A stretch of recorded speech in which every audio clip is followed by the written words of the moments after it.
Welcome to the Teachers Need Teachers podcast, the podcast for teachers who don't want to just survive teaching, but actually thrive. I am your host, Kim Lapre, and welcome back to those of you who have been following me for a while. And if you're new, welcome. This is going to be a good and thorough episode, so I'm excited that you're all here. So, at the time of this recording, the majority of teachers in America are back from a much needed and always too short winter break, myself included. And this is the time when I get serious about setting a plan for the second half of the year, which is something that maybe you're dreading. Maybe you've already done that, and kudos to you. That's awesome. But I don't know about all of you. I find that this time of year, the second half of the year, it goes by really fast, like faster than I would ever expect because of things like holidays, spring break, and other school related activities. My school has standardized testing in April, which is not long after spring break. So maybe I'll get like a couple weeks after spring break and then we have standardized testing. So I have a little under 3 months left to make sure that I teach quote unquote everything that I'm supposed to before that time. Plus, after testing, I want to finish out the school year strong and with my sanity intact. With this in mind, today I'm going to discuss how to plan for the next 5 to 6 months and create a roadmap.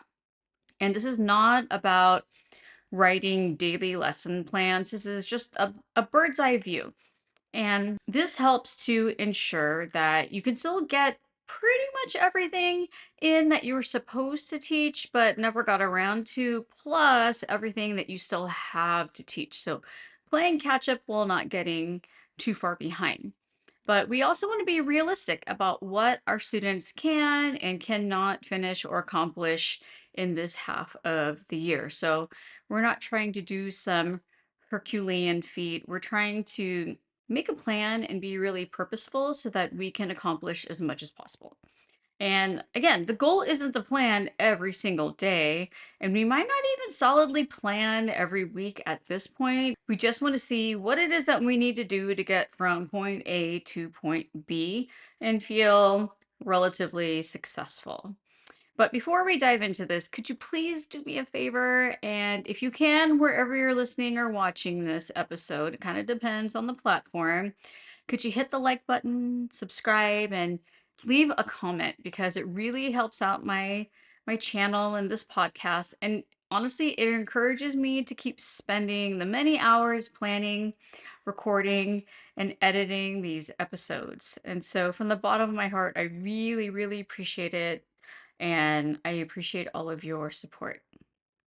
So, the first thing we need to do is start by looking back from the first week of school to when you went on break, however long that is. I teach at a year round school, and so that's a long time. Look through your curriculum and notice what you did and didn't teach. And this is not meant to shame you at all, but to celebrate wins and also get a clear plan on how to sequence future units. For example, in the past, I'd start second semester knowing that I didn't do a thorough job teaching introduction. I knew this before. I don't know why I didn't fix it before, but I knew it before. And so this past year, I tried a new approach for teaching introductions as well as explanations. And I know that my students, they weren't very confident about it. So I'll need to make sure that I intentionally revisit it to help solidify that skill. And this past year, I also started grammar, but I have to admit, it dropped off when we started writing essays. So that's something that I want to make sure that I hit second semester. And we also started learning roots and affixes. So I want to make sure that I continue to do that. So look at what you did first semester and maybe some things that you kind of dropped the ball on, so that we can plan for second semester. And if you have your list of grade level standards, this is actually really helpful, because what you can do is you can just check off the ones that you taught and you can see what's left. So that's the first step. Next, You need to look at the remaining units or skills that you're required to teach before the end of the year. And even if there's a lot, that's okay. But we want to look at what we've covered and then definitely look at what's left. And we are going to rank them into three different tiers. Think of them as like boxes. Okay. So, tier one, these are going to be skills that must be mostly independent, meaning the students must be able to demonstrate these independently. Tier two, these are skills that the students need basic exposure to and some scaffolding, like that's acceptable. And then tier three are some nice to have and things that you can just sort of give a brief exposure to, like they're not the foundational skills. And some criteria that you can also use for ranking these skills could be things like being able to demonstrate that skill independently versus just exposure to the concept. So I kind of mentioned that before, or skills that are on the standardized test and ones that are not. And it's not that we're teaching to the test. I know some people get so annoyed with that, but let's be honest, it would be really irresponsible for me to not cover something that's on the test. Like, that would be really unfair to the students to sit there on a major test and then it's something that I never taught. So, that's also another way that you can rank it. And then also, of course, foundational versus enrichment. Now, if you have skills that are on the tier one list that students aren't very strong at still, you will need to find a way to like spiral or weave these into activities like warm-ups. Like you taught it, they belong in tier one, but they haven't actually reached that independent level. So you can, use some basic quick retrieval practice and revisit that skill in a new context. If students can demonstrate relative independence on those top tier skills, then you can prioritize the rest of the skills accordingly. So we're just basically grouping them according to level of importance. And of course, you know that a student really knows something if they can do it independently, right? So once you've ranked these skills, and I'm going to call them skills, you can call them standards. I like to think of them as skills because really being able to find the main idea of something to me, yes, that's a standard, but I think that's an important skill. So, semantics here. So, the reason why we want to put our skills into these buckets, in case you're wondering, is we want to prioritize which skills we're going to be spending the most time on. So, tier one, because I need them to be able to do it independently, I'm going to be spending the most amount of time on that, and I'm going to be spiraling and revisiting those skills throughout the rest of the 5 to 6 months. Tier two, I'll teach the lesson. I'm going to check for understanding and see how well they do. But if they need to use that again later on, it's okay if I have to give them some reminders.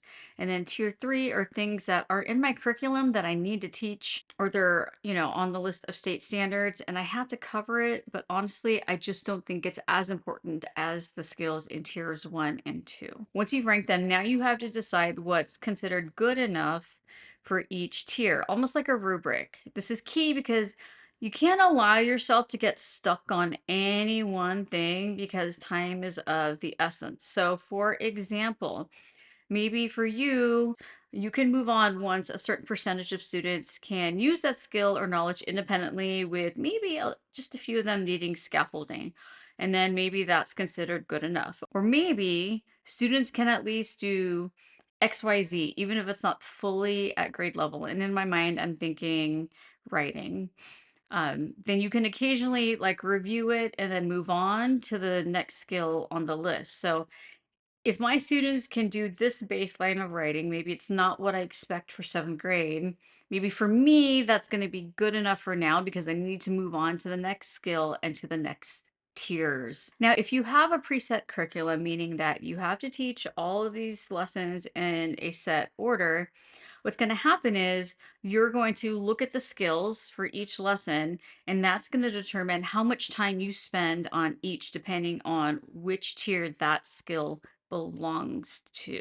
For example, my students have to be able to write a thesis statement in order to write an introduction. They also have to be able to write a thesis statement because that is going to set the topic for the rest of the essay. So maybe in my imaginary curriculum that I have to teach, there are a bunch of lessons in order where they talk about complex compound sentences.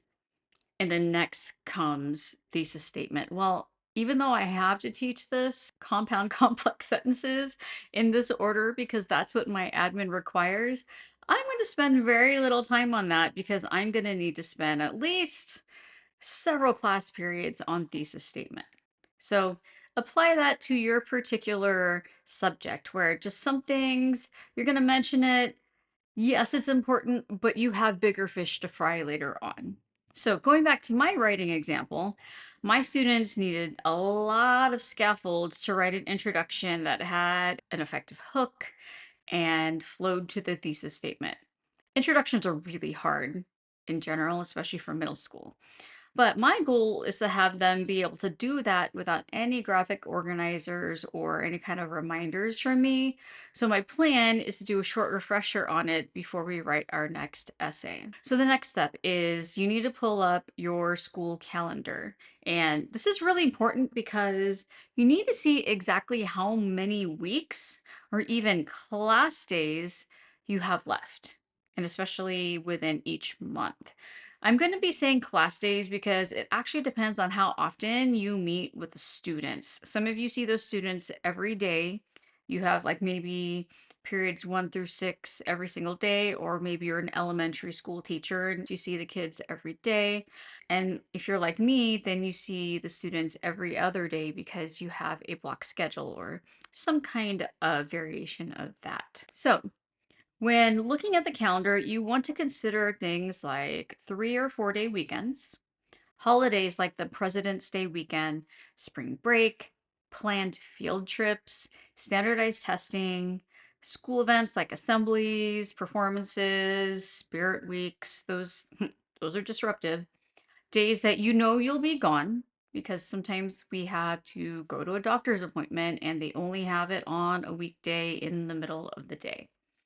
And of course, end of the year activities, because let's be honest, the last couple weeks of school, your students are going to be kind of insane and you're not going to be accomplishing a whole lot. So the thing is, all of these activities, all of these weekends and holidays, they cut into your instructional time more often than you expect. And if you're working within a preset or mandated curriculum, your flexibility is already limited.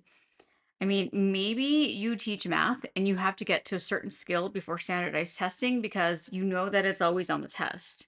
But you also have all of these subsequent skills leading up to that.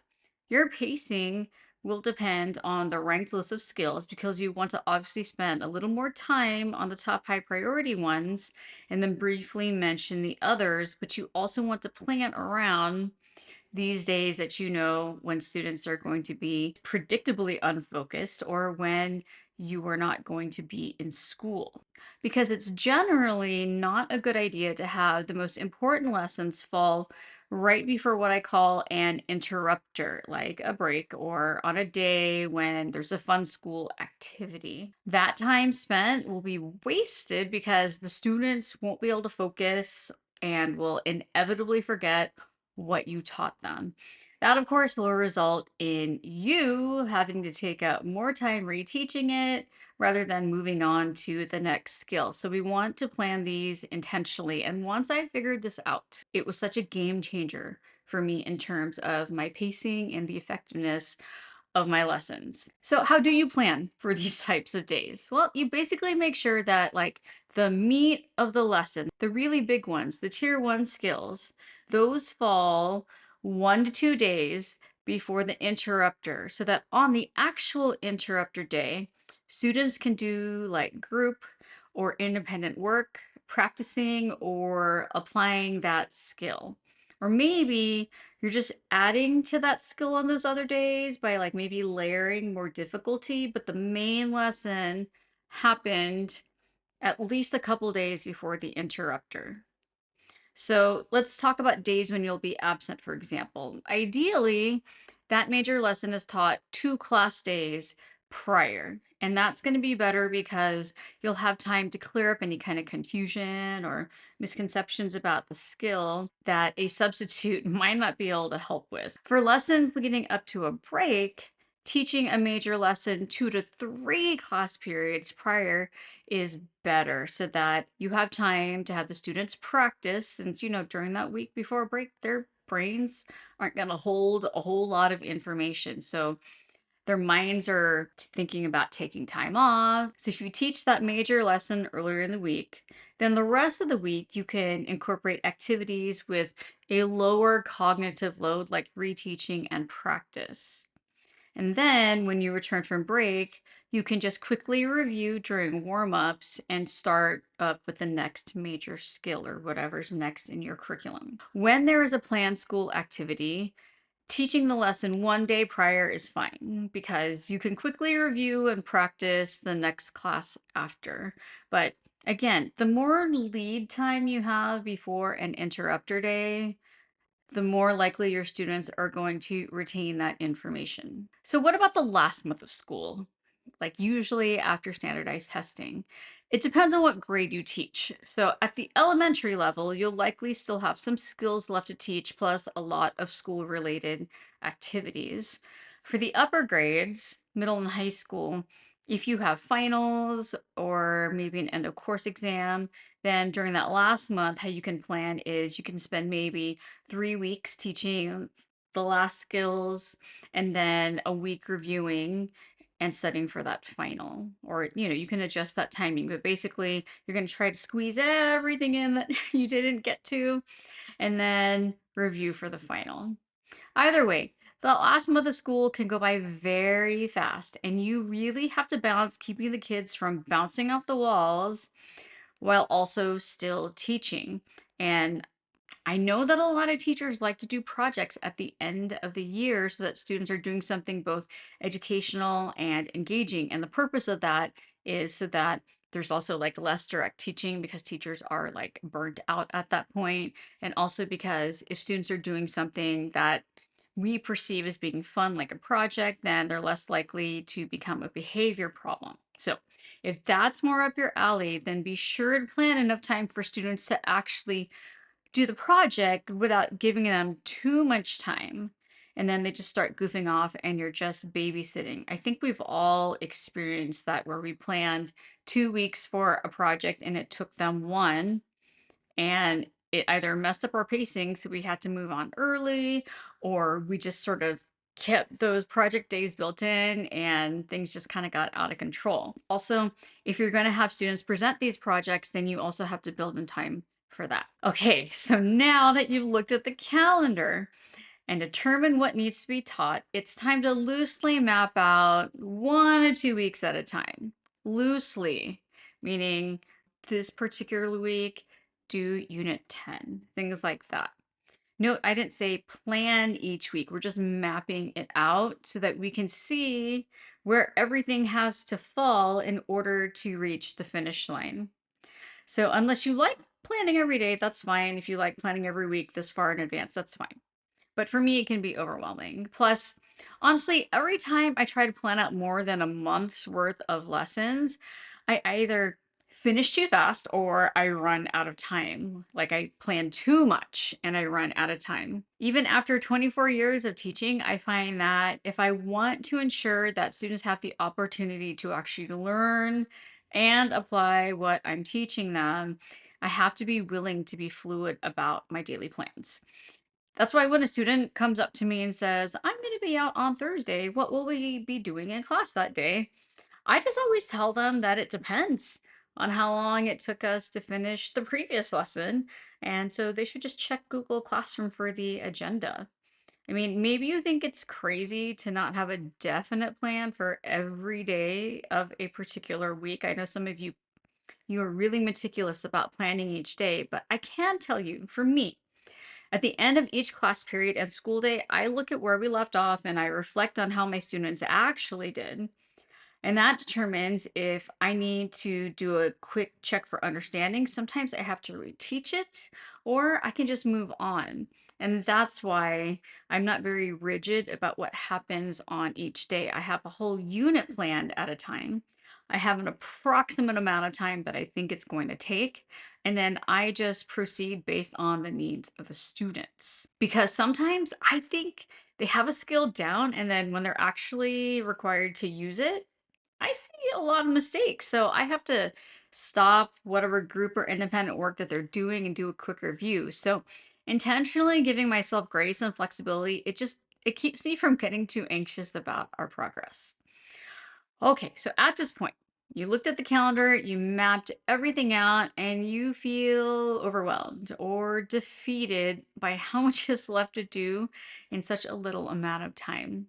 I mean, honestly, if this never happened to me, then I wouldn't even feel the need to make this episode. So I absolutely can relate. This has happened to me many, many years, even like later on in my career. So, here are a couple things that I hope will help you moving forward. So, first, if you haven't already, you need to start a system where you write notes to yourself for the following year.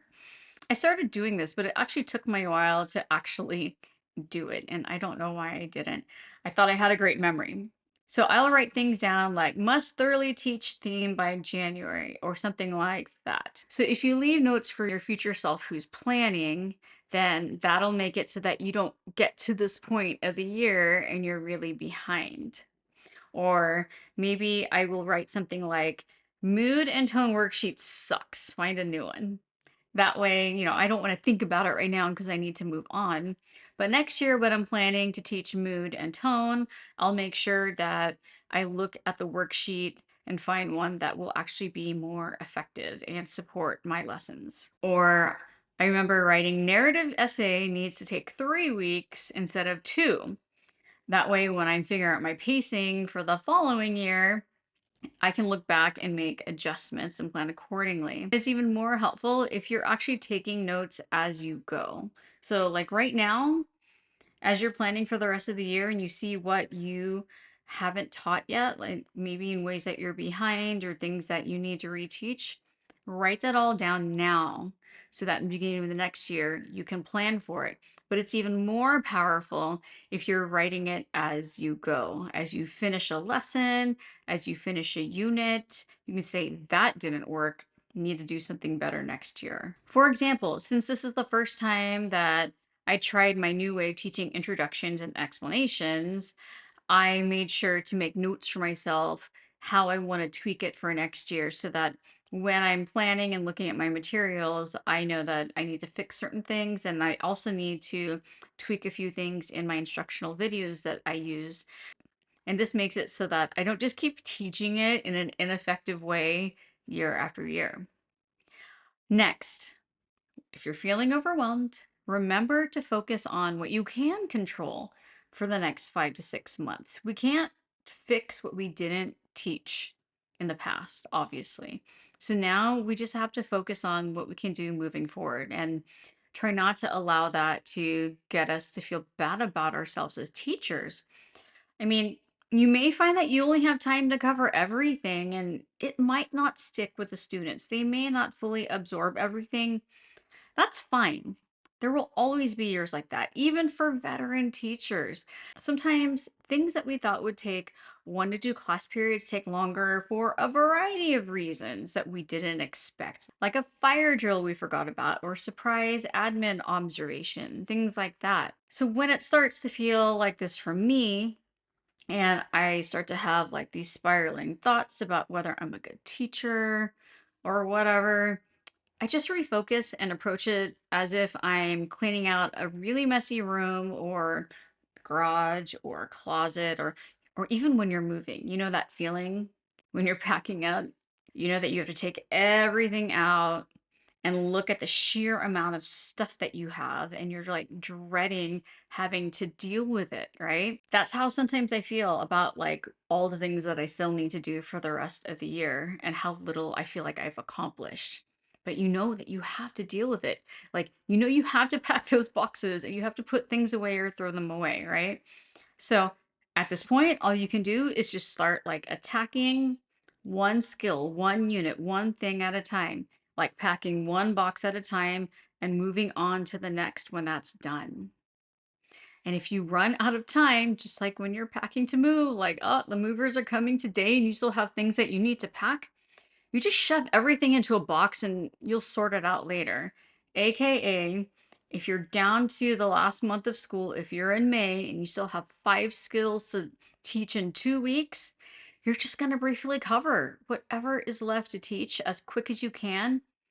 And just know that you did your best. You did your best. And I mean, I'll continually talk about this, but the best thing that we can do to thrive and improve as teachers and honestly as human beings is to be deeply reflective and not just operate on autopilot. When I was teaching on autopilot, those were some of my weakest years of teaching, honestly. And so, in those reflections, it's important to appreciate the accomplishments. I mean, even if it's just something as simple as, you know what? Jenny has no clue I can't stand her because I am kind and patient through gritted teeth. Or, I managed to teach quadratic equations during Spirit Week and the students didn't fail. I mean, if you guys have Spirit Week, you know what I mean. But also, it's just as important to identify where our teaching needs to grow and to be intentional about the steps we'll actually take to improve. And that's a lot of what this episode is about. So I hope that you found this episode helpful. And since you made it to the end, I want you to know that I made just this really basic guide with all the steps that I discuss here, and I linked it in the description or show notes. I mean, I covered a lot. I feel like I covered a lot, and I want to make sure that you can start taking action on this as soon as possible. And if you've stumbled on this episode actually at a different time of the year, maybe it's not the end of the year, these steps will still help you with your planning. I mean, if right now is the beginning of the year, you can still do this to plan out the first half, right? You can still use these steps with like putting the skills in different tiers and then ranking them, looking at your calendar, all the days that are going to interrupt, things like that. And then you can also revisit this process for the second half of the year. So thank you for being here today. I really appreciate it. And I will see you next time.